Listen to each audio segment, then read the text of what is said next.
internet, despite your best efforts on Sunday. To sabotage. Teasing you. Let's pray. In the name of the Father, Son, and Holy Spirit, amen. Oh, Christ is risen from the dead, trampling down death by death, and upon those in the tombs bestowing life. Christ is risen from the dead, trampling down death by death, and upon those in the tombs bestowing life. Christ is risen from the dead, trampling down death by death, and upon those in the tombs bestowing life. Christ is risen. Indeed, he is risen. So we are coming near the end of our Orthodoxy 101 Thursday nights, at least for the summer. We're covering the 5 ships of the church: worship, discipleship, apostleship, stewardship, and fellowship. So we've covered worship in the course of the year. We've covered discipleship. We are going to cover stewardship today, and then next week we're going to cover fellowship, or as I just explained, how to be a parishioner. and so, what does it mean? And then we'll finish up. Did I do a class on salvation? You don't remember, so I think I'll finish it up after that one for the last one on salvation. That's a good way to end it.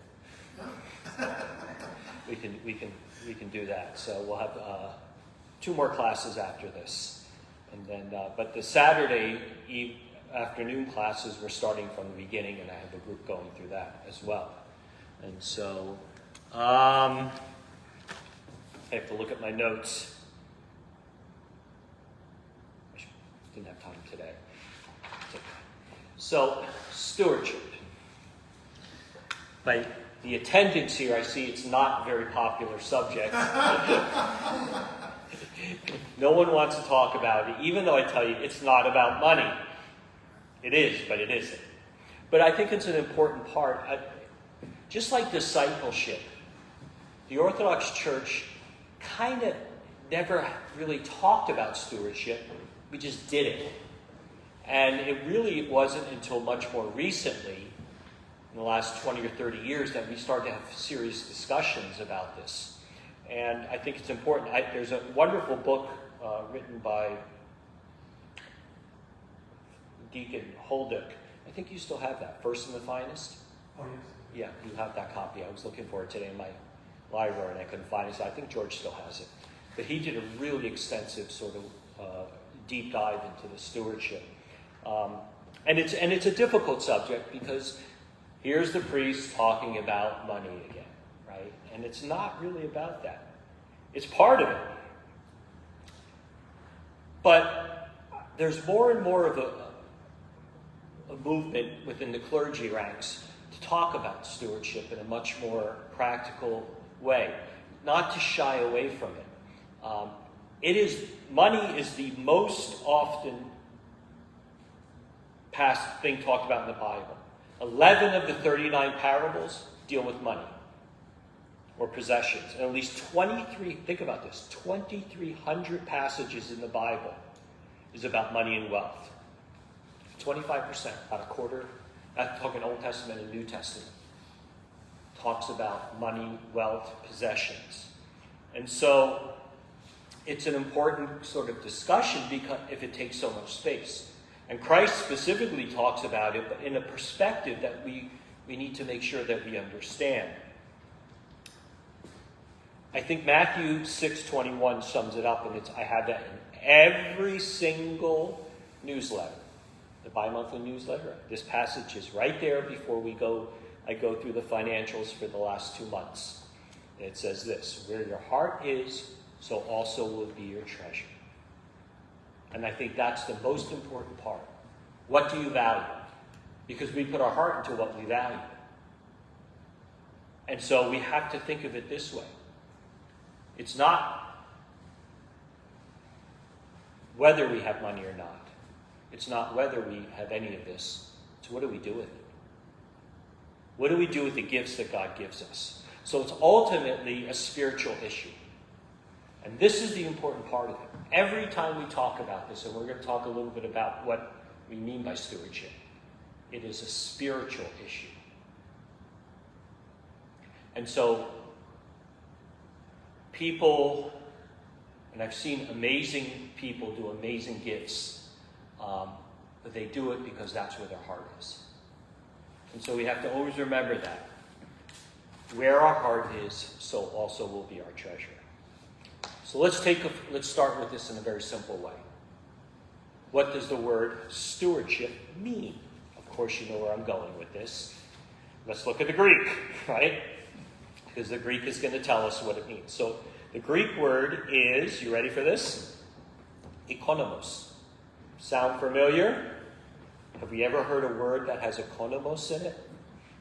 Economy, ecumenical, all that sort of stuff. So what does that mean? It means overseer or caretaker. So like, for example, in many Greek churches or dioceses still have the economos. The economos is kind of like the treasurer, but really he's the one who kind of takes care of the things, shall we say. And in Greek, the Greek world, the economos was the steward of the household. He took care of the money and the running of the household. So it was an incredibly important position, right? Because we know what can happen when money goes into the pocket or, all that sort of things. He had to be a responsible and trustworthy person. And he had tremendous power and influence because he decided how to use the money of the household. Now we're talking about wealthy households, right? So you have the economos, basically all the power and authority and overseeing of the house and its money was given to this person. So he had to be someone here. So, and this is where the first clue about what we mean about stewardship comes. Because if you notice, I said taking care of the money, but the running of the household. Right? So that's your first clue that this is not about money. Not just about money. He had to make the decisions on how to do and use the resources he had available to him.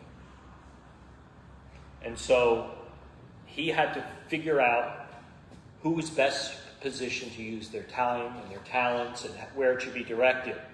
And he had to be able to put all of this to the best use. Now, most of you here have never sat in a parish council meeting, right? And these are some of the discussions we have. Well, we have this much money. What do we have to? We want to do this. We want to do that. We have to make that decision, be wise stewards of the money that's given to us, but also this building, right? This property. How are we using it for the glory of God? And so we always try to turn that discussion so that we're not just talking about the money, but what is it that we're trying to do? What is the vision that this parish has? What can we do with our resources to advance that vision of what we see ourselves as being St. Gregory's Church in Wappinger Falls, New York? So this is how I always kind of put it. I'm not that clever. I borrowed it from many, many people. It's how do we use our time and our talent and our treasure, right? And we should always think in terms of those three things. What is the best use of my time? What is the best use of my talent? What is the best use of my treasure? And how do we use it to glorify God? So sometimes Steve comes here and he scrubs the floor. I don't know if you have a particular talent in scrubbing floors, but you come and you do. I have an enthusiasm. You have an enthusiasm. But you're spending your time scrubbing the floors and cleaning up the church, right? George does all sorts of different things where he goes and he got to do the money here and he's got to do this, and he's using his time and his talent. And Jen, what do? You do cooking and you do all sorts of different things. And Mark, we're going to find a place for you. What? I don't know how much fabrication you need done. Not yet. But Your time will come. your time will come. So, what is the best use of our time? And are we giving it to God? Father Hopko used to tell us, So you tell your people that if you're going to scrub the toilets, you do it for the glory of God. And if you're going to come to church and pray, you do it for the glory of God. And if you're going to be driving your car, you're going to be doing it for the glory of God. All of these things should be done as a way of giving back to God, which he is. So we should be each asking ourselves this very simple question. What is the best use of our time? What is the best use of our talent? What is the best use of our treasure to glorify God? So we are stewards. Each and every one of us in this parish, in this church, we are. God gives us each a gift. For some people, they have a gift of time.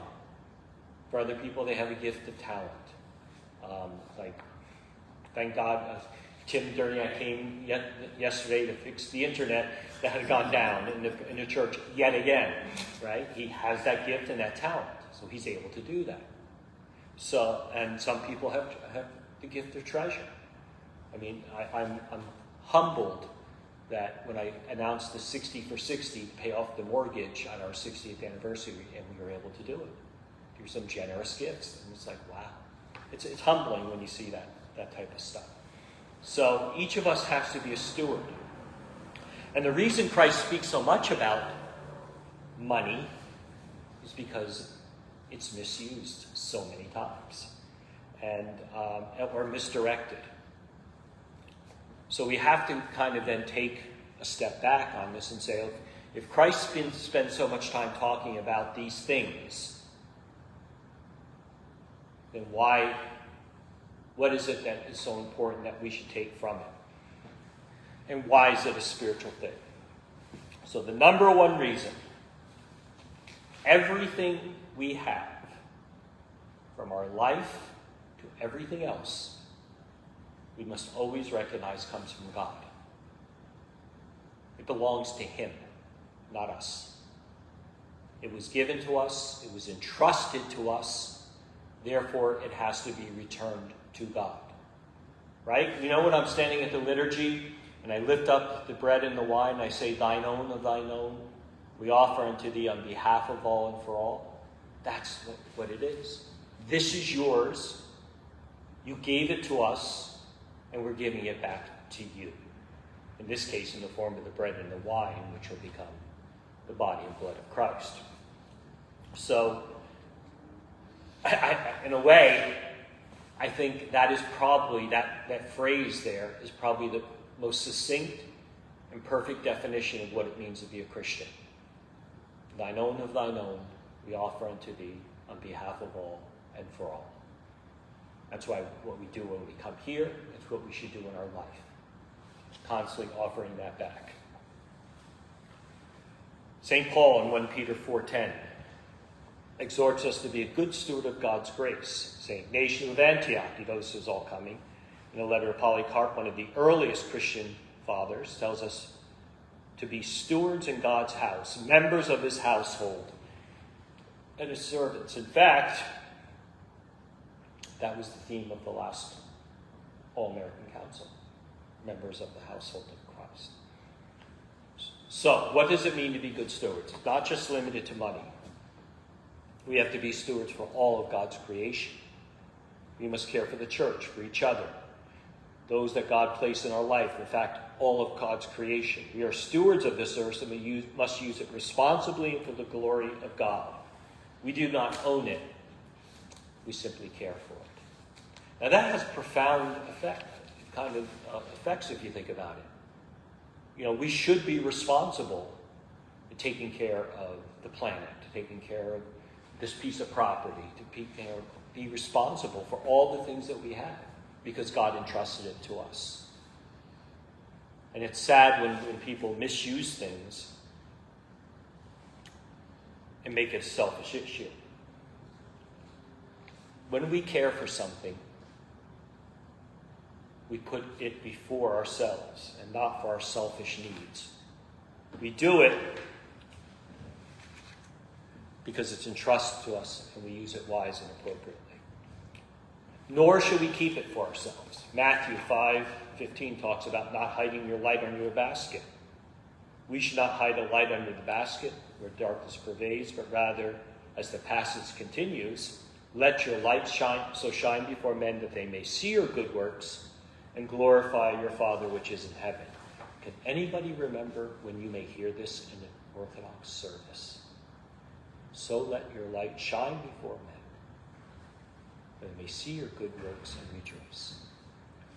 It's right after the bishop comes to the church and he's vested and he's given the chikiri and dikiri, the two candle and the three candle, and the deacon is there sensing him, and that's what the deacon says before the bishop goes and blesses the four directions of the world. He's blessing the whole earth.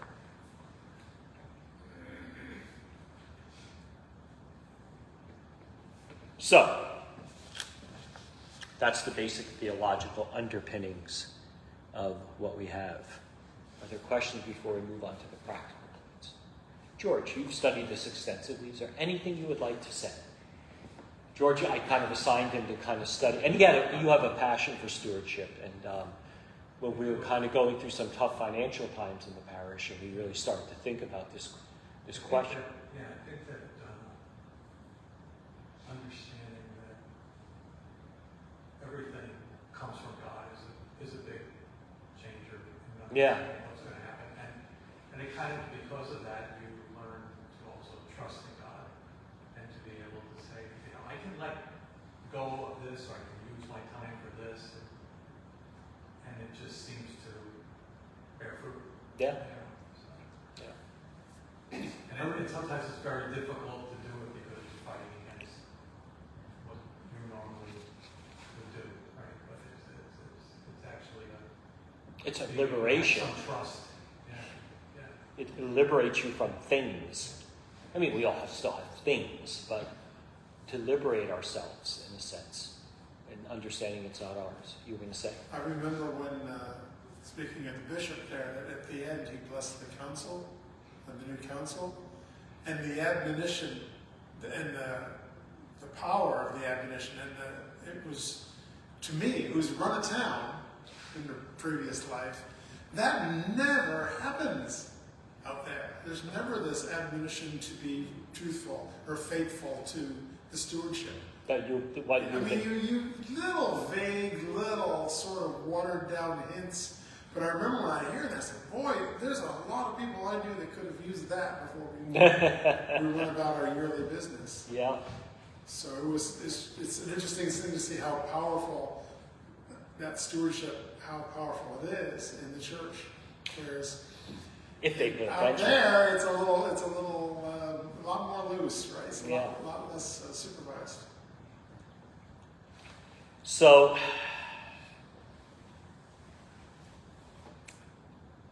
some practical aspects. And I get these questions all the time, especially among new people.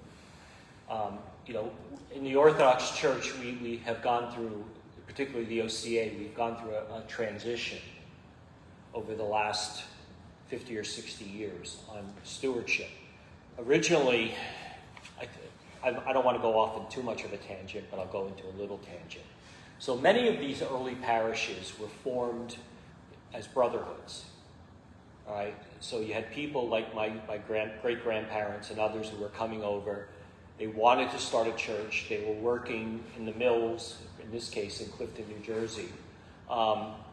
And part of the dignity was to have a church. And so they would form these brotherhoods. And these brotherhoods would make sure that if they had hospital bills, they would be able to be paid. If they need to be buried, they would make sure they would be buried. And they would build a church, like the church in Clifton was literally built by the hands. They would get off their shifts and they would go and dig the foundations and put this church up. And so in order to be part of that brotherhood, you had dues. So you paid your dues, and that went into the collective. They were able to, find a priest and to do the services. They were able to take care of everyone. And it became just very much a part, like a head tax, we used to call it, right? So each parish was responsible to pay a certain amount to the parish, to the diocese, to the central church. And it took really almost 15 years of serious discussion and debate, and was one of the things that I was involved with in the Central Church is we shifted from this head tax to a percentage giving. And it was not without its difficulties, but we're finally there. And so the idea was that we should be giving something not as a set of dues, like what do we owe the church? And some churches still do this, and if you didn't pay your dues, you can't get buried out of the church, sort of thing, to voluntary percentage giving. All right, and it's a wonderful sort of way in which we work through this. So, and again, it's not about how much you give. Some of the best givers I've ever met in the church were people who had nothing. But you knew that what they gave you was a real sacrifice. That they really believed in this. Just like, the widow's mite, right? We heard that parable of the widow's mite, and Luke 21 or Matthew 21. So, to get to the more practical sort of aspects. First thing we do. First and foremost, we give the first fruits. The first fruits. In other words, we don't give what's left over. Right? So we go through our taxes and we do this and we got all the bills paid. I have this left over, I can give this to the church. It should be before any of that. That should be your primary. That should be your focus. I don't care what percentage. I would recommend it. You pick a percentage. The biblical percentage is 10%. That may be difficult for people. I don't care. Pick a percentage and say, before anything else, I give first. Now, why is that? Why do you think? Anybody have a clue why we talk about giving the first?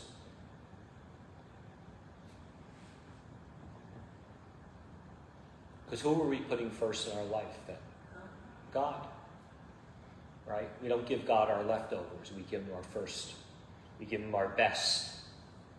When we do things like in the church, when we put new floors and we give the best. Some people say, why is that so fancy? Because we give our best to God. And that's, by the way, Jewish law.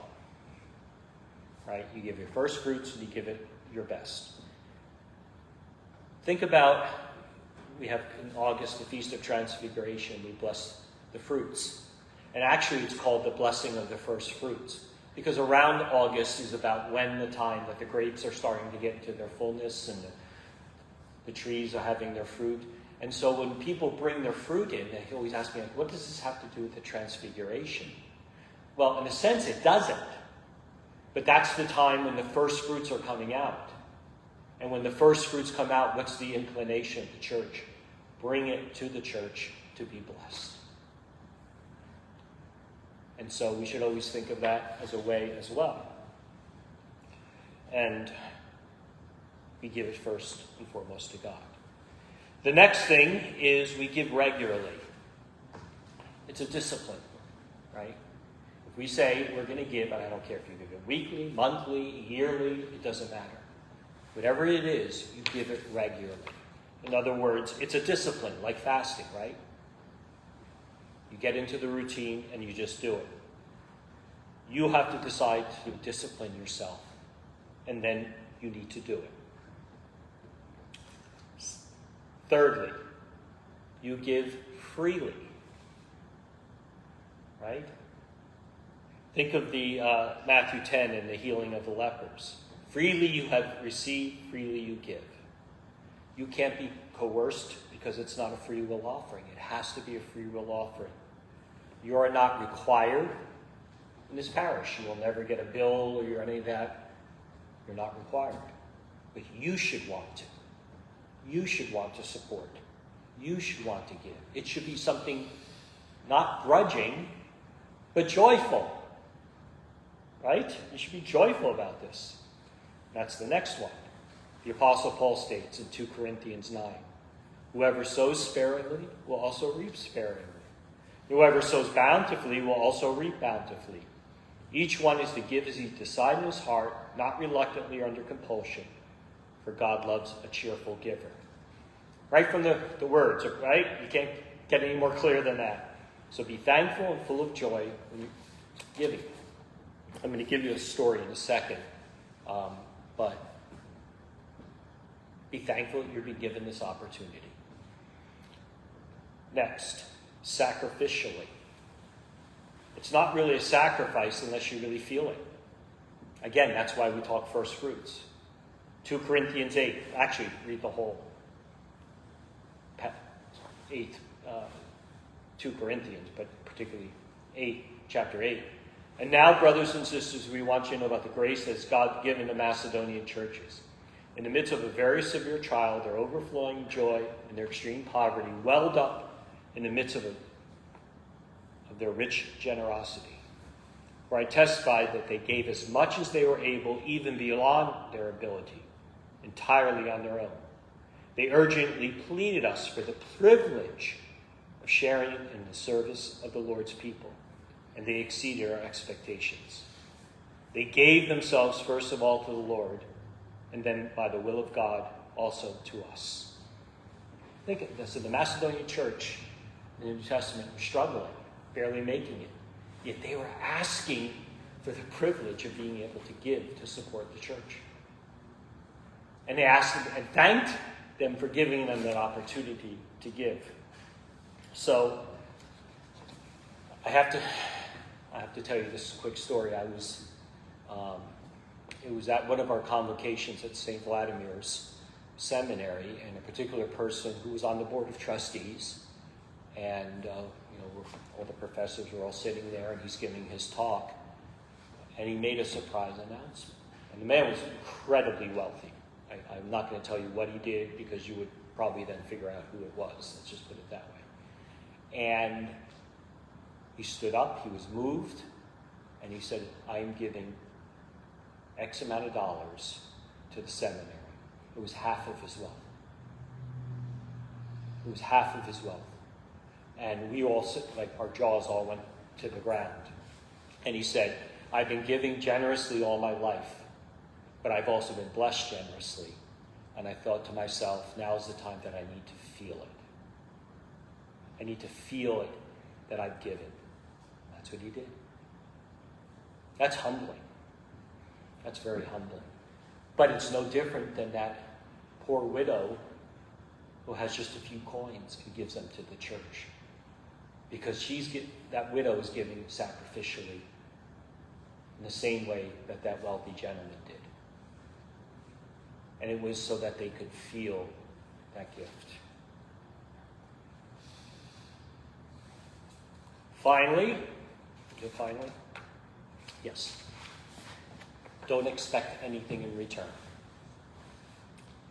Do not expect anything in return. You give to the church, and don't put conditions on it. I used to get that one all the time, especially in Vegas. Well, we'll give you this, Father, but you need to be able to do da. I said, I don't want the gift then. You got to either trust us or don't trust us. You give without expectations. Biblically, Luke 6:35. Love your enemies, do good and lend, hoping for nothing in return. And your reward will be great, and you will be the sons of the Most High. For he is kind to the unthankful and evil. We often want to put limits on our gift. I'll do this if you do that. But that's not a gift then, is it? That's something totally different. That's an expectation. I had a gentleman. So when I came into the church in Las Vegas, there was a serious debt. They had built a new church. They had a lot of debt. It was really hard to cover the debt. And we had to restructure the whole mortgage because we had this monstrous balloon payment coming up in a couple of years, and that would have wiped us out. And so we started talking to people, really trying to get it to happen. And I had one person who had the means, but he made all these conditions. And among those, he wanted me to have, I still laugh about this, like a performance review, like how many baptisms did I do? How many funerals did I do? So I got to go manufacture like sacraments. to make sure that I meet the quota, that you want to set a quota for me on what it is. It's not how it works.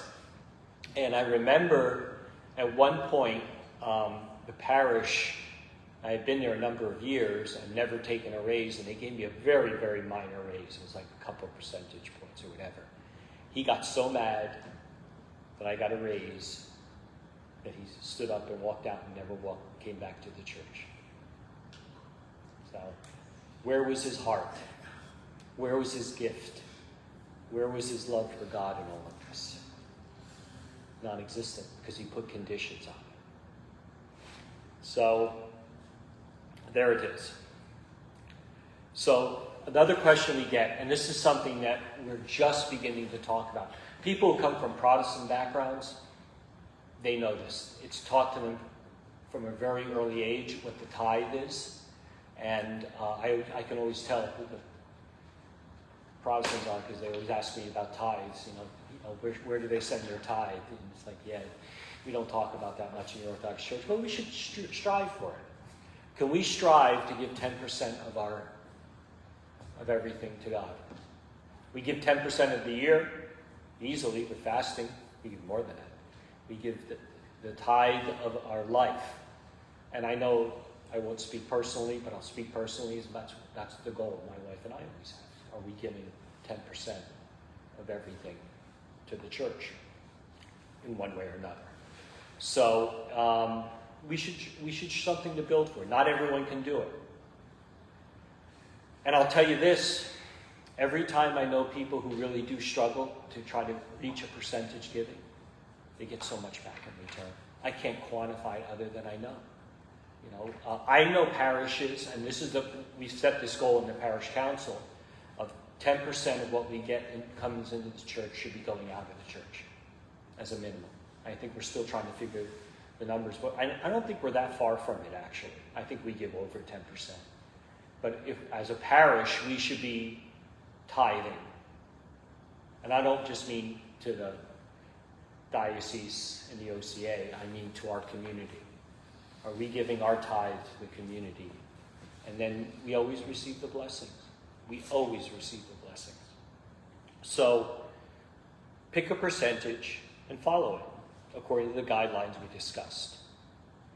But remember Christ's warning to the Pharisees in Matthew 23, which we read on Bridegroom Matins, on Holy Monday. Woe to you, scribes, Pharisees, and hypocrites, for you tithe mint and dill and cumin, and have neglected the weightier matters of the law, justice and mercy and faithfulness. These you ought to have done without neglecting the other. Woe to you, hypocrites, right? We may be given the money, but is it our heart? Are we doing what we're supposed to be doing as a Christian? Justice, mercy, faithfulness. So it's something we have to think about. And I can't tell you what to do. I can't force you what to do. I even reluctantly speak about this. But rather all I can do is just point and live it as I preach. And the parish as a whole has to live it as we preach. I know a couple of parishes, which by the way are exploding right now with people. And they made a conscious decision. I worked with them when they were just missions. That they would, every single bit of money that came in, whether it was a bequest, whether it was a donation, whatever it was, they always told the people 10% of it's going to go outside the church. So just know that. 10% of whatever you give us is going to go outside. And they actually had it like, if you have an idea where you'd like it to go, let us know. Bring it up to the council, and I encourage people in our parish too. If you have an idea or a charity or someone that's in need, let us know. I mean, think about what we do. I'm so grateful for that, the fight that they had, but now the establishment that our Christmas fair all goes out. All the proceeds go to local charities. I think that's wonderful. We don't have a festival so we can pay our bills, right? We should be paying our own bills in the church. Any money we bring in outside is whipped cream, right? If we can't support our own parish by ourselves, then we're doing something wrong. So the spring bake sale, we put the money into the St. Hope's. It's used for fixing up the rectory and doing other projects around here. That's beautiful. That's fine. But I think our ultimate goal is, George and I have talked about this, is that you just give the money. We shouldn't have envelopes for this and envelopes for that. I know it's easy and it keeps things very more ordered, and we're fine with that. But we should just sort of think like, what if I just gave and then the council took care of it from there? You want to speak on that, George? No.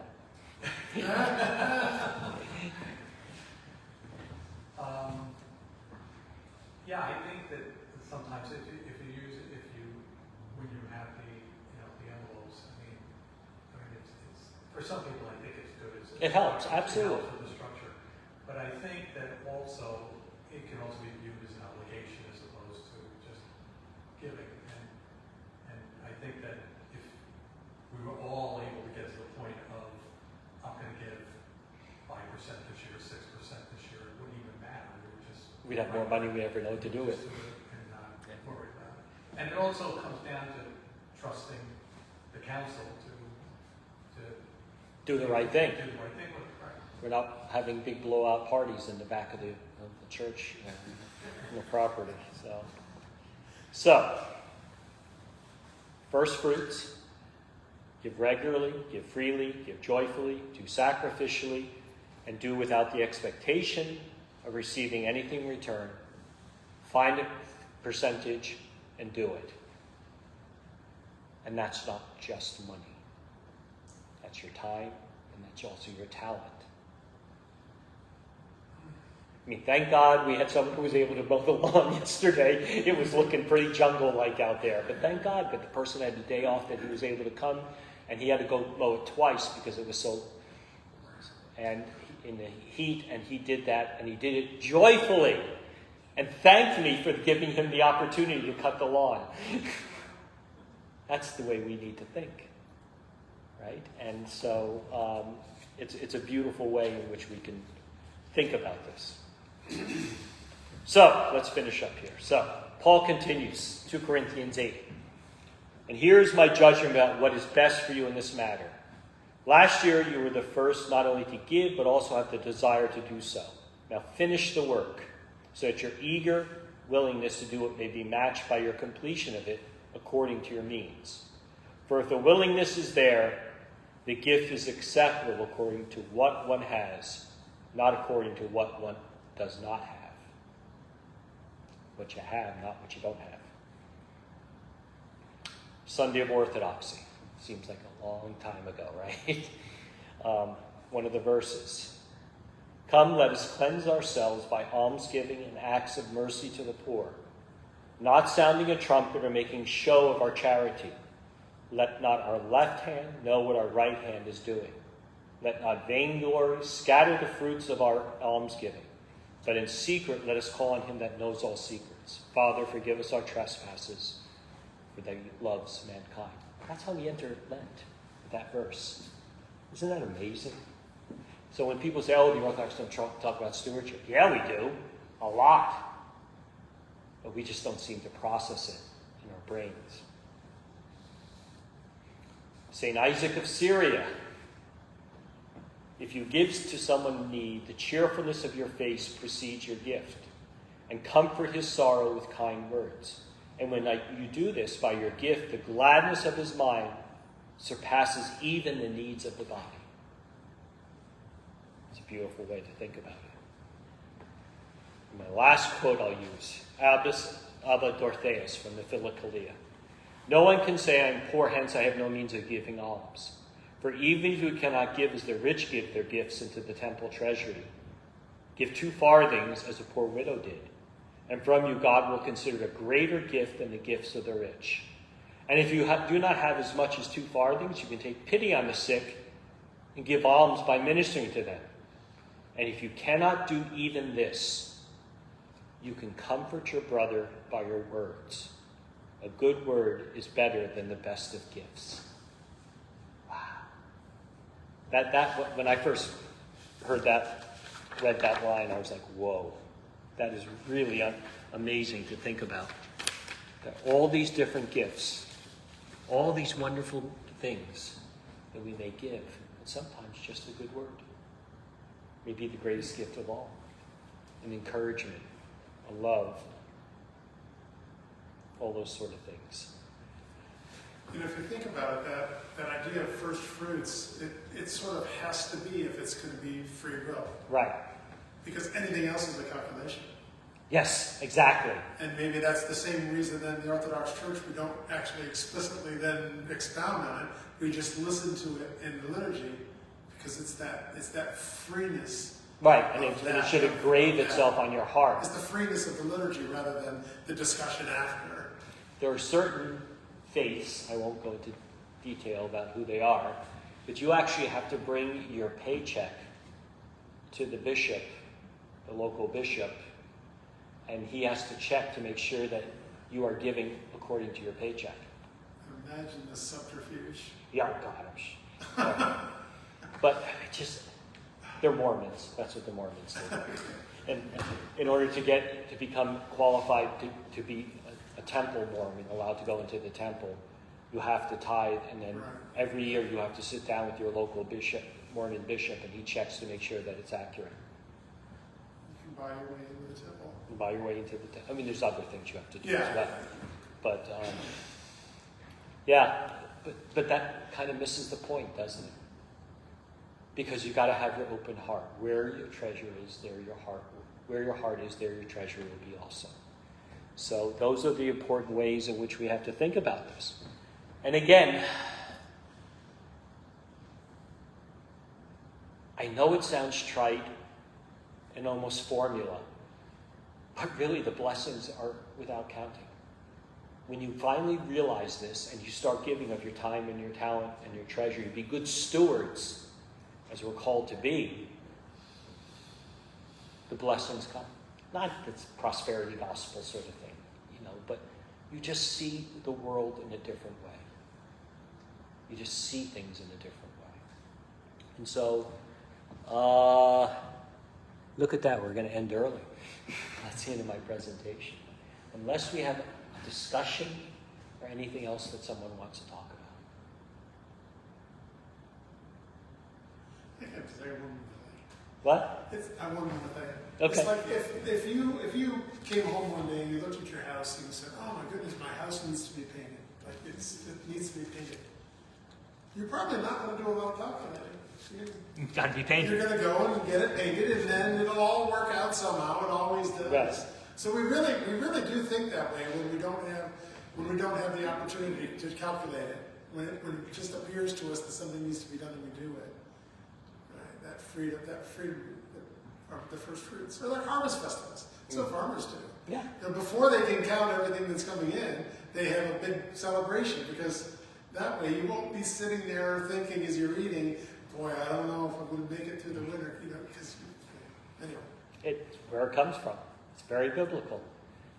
And the other thing I always kind of cracked me up, we have to run the church like a business. No, we have to run the church like a church. I mean, we use business principles. We are accountable. What do I always say to the parish, to the council? Your job is to keep the FBI and the IRS away from me. That's what I tell my wife. She does a good job. But we have to run it responsibly with good business practices. And we have the new accounting software. Well, it's not so new anymore, but that put everything into a good, solid way of accounting. And we'd be responsible for what it is. But we have to be a church. And I'm very thankful. I mean, this parish has so many gifts, amongst them the benevolence fund. When someone needs something, they come to us, and we have funds available to help them. And we've done it numerous times. And we do it joyfully. I have never seen an argument, really, in the parish council, if it's a good reason. I mean, some but we joyfully do this. We have the money. It's there. That's what it's for, thank God. And we're able to help who we can help. And there's that one woman who every year gives the money. What was that fund for? It's Yeah. But it's basically for children with special needs, but she has also now allowed us to expand it to anyone with needs like that. Special needs. So we're able to provide Uber cards for certain parishioners who can't get here. So we can use that. There may be in a home or something like that. And so really, that's what we're here to be. And we don't just keep it in-house. We do it for people around.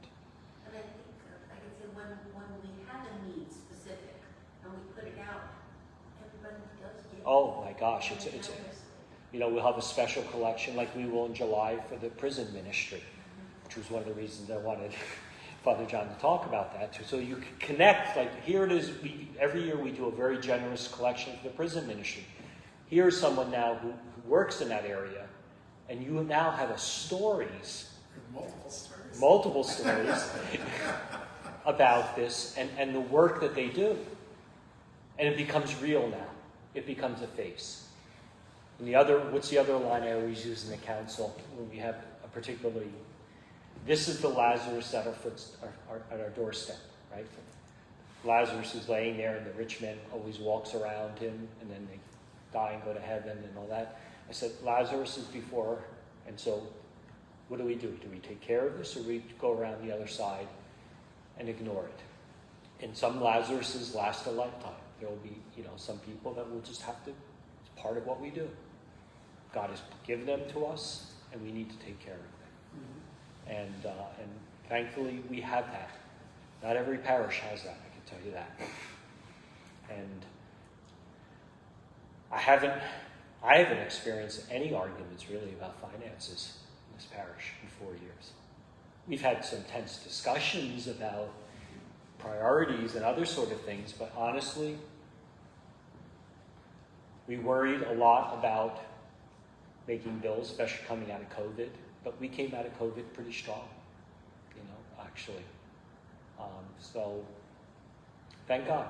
I think, just to say, we are financially okay, but we would like to get to the point where that's not an issue. Yeah, the issue is, who are we going to help next? Yeah. That's, I think, that's where we want to be. We don't want to think the bills should not be the priority. Right. It should be the outreach. As I teach and as I always explain to the council, our vision needs to drive our budget. Our budget should not drive our vision. And very often the budget drives the vision. This is what we have, this is what we can do. And that's why I've been trying to get the SWAC and all these other things, like, what do we want to be? Tell us. Let's build a vision together and then work towards it. And what was the other thing? If this church was swallowed by an earthquake and there was nothing, and it was cleared and nothing ever remained, how would we be remembered in this neighborhood, in this community? How would we be remembered? The church with the funny cross on the top? Who did weird things like weeks after Easter at midnight? Or are we going to be a place where there's charity and love and community and all those things that a Christian church should be? It's like when this was so strange. Literally, I was talking to a council member how I would love to get a community organization to meet here. We have this facilities. I hate churches that are locked up during the week. There should be something going on. And we had that discussion, and literally the next day someone called me from AA. They were getting kicked out of their place, and they were randomly, because I asked, did so-and-so talk to you? Because this is weird. I just had this conversation. They just went down the Yellow Pages or whatever, and they saw our church, which was close to where they used to meet, and they decided on a chance to call us. And I said, that's too providential for and us. that's still going. That's going okay. Yeah, it's going wonderful. Yep. So every Sunday and every Tuesday, every Sunday evening, every Tuesday evening, they meet here. And when I brought it up to the council, it was not even a discussion in a sense. Like everyone, yeah, let's do this. Yeah. And it wasn't about the money, how much are they going to pay us or whatever. But and every time I'll have a message or something, you're not kicking us out. So we're not going to kick you out ever. Just Relax, it's okay. But what a joy that we're able to do that. What a joy. And we don't expect anything from it. We don't. And that's the way we have to think in our own lives. So, use what God has given you. He's given each of you a talent. He's given each of you time. He's given each of you treasure, various degrees. But use it for the glory of God and the building up of His church. And that's it. Have a blessed and peaceful evening. Christ is risen. Indeed he is risen. No questions. I blew everyone away. And good night. Can I ask An after question? an